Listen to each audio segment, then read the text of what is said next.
Selamat siang investor, kembali lagi bersama saya Melina dari Maxco Futures.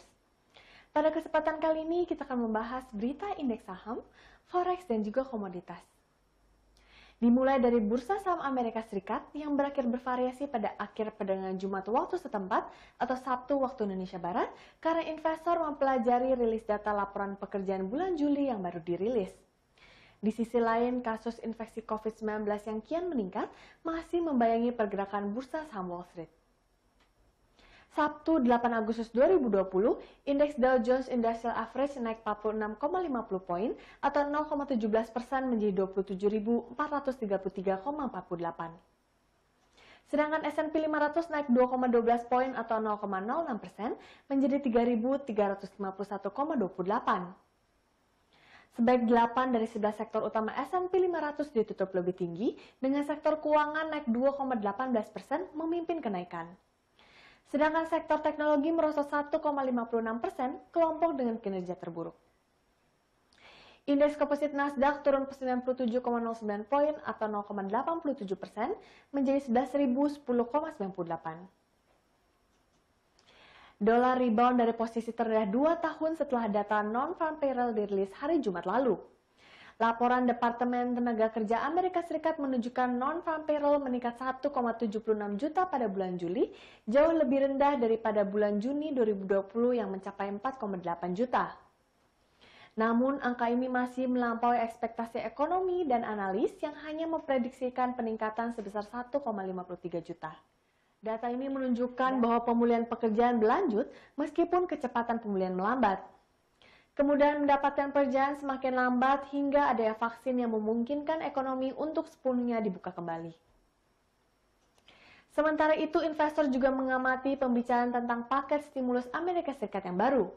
Perselisihan berlanjut karena anggota Parlemen Amerika Serikat belum menyelesaikan perbedaan mereka mengenai ukuran dan cakupan RUU bantuan COVID-19.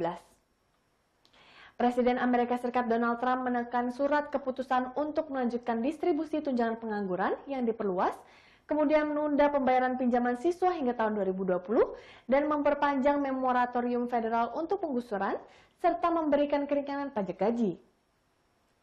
Namun, tunjangan pengangguran akan dilanjutkan dengan pengurangan sebesar 400 US dollar per minggu, yang awalnya tunjangan yang diberikan kepada para pekerja yang terkena dampak pandemi dengan 600 dolar per minggu. Langkah Trump dilakukan setelah para pemimpin Kongres gagal untuk membuat kemajuan pada paket stimulus virus corona minggu lalu. Beberapa manfaat dari paket yang ditandatangani awal tahun telah berakhir pada akhir Juli, meningkatkan ketidakpastian tentang kemajuan ekonomi Amerika Serikat. Beralih ke berita komoditas, emas terkoreksi dari level tertingginya pada sesi perdagangan Jumat akhir 7 Agustus kemarin setelah data NFP Amerika Serikat dirilis di atas ekspektasi. Alhasil emas pun ditutup melemah di harga 2.034,15 dolar per troy ounce. Kendati demikian, bias perdagangan harian emas masih bullish, baik dari sisi teknikal maupun fundamental. Harga emas telah melonjak 34% tahun ini di tengah melonjaknya kasus COVID-19 yang telah menghantam ekonomi global dan mendorong langkah-langkah stimulus yang belum pernah terjadi sebelumnya. Untuk prospek emas mendatang, para analis masih yakin harga emas masih bisa mengakhiri tahun ini di kisaran 2.200 hingga 2.300 US dollar. Ketika stimulus besar dikeluarkan, akan membuat dolar menjadi semakin lemah. Ekonomi global masih sangat goyah dan sebagai akibatnya, kami akan mendapatkan lebih banyak uang murah, jadi semua itu adalah penarik bagi harga emas.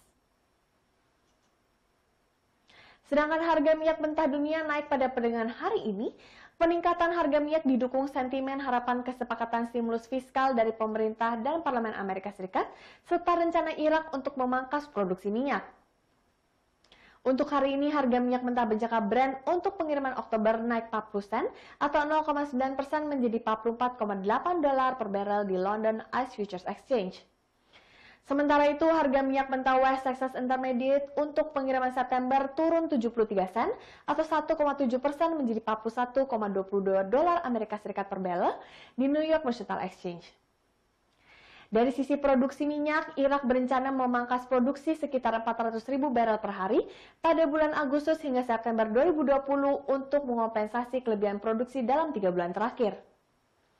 Langkah tersebut sejalan dengan rencana OPEC dan sekutunya, ditambah Rusia atau dikenal sebagai OPEC+. Rencana pemotongan ini akan membuat produksi Irak menjadi 1,25 juta barel per hari mulai bulan ini hingga tahun depan. Kepala Eksekutif Aramco Arab Saudi Amin Nasser memperkirakan permintaan minyak akan berbalik meningkat atau rebound di pasar Asia karena aktivitas ekonomi mulai dibuka secara bertahap. Ahli strategi pasar dari Aksi Corp Stephen Ines memperkirakan sentimen ini bisa mengangkat harga minyak global. Sekian berita seputar indeks saham, forex, dan komoditas untuk hari ini. Saya Melina pamit undur diri, terima kasih dan sampai jumpa lagi.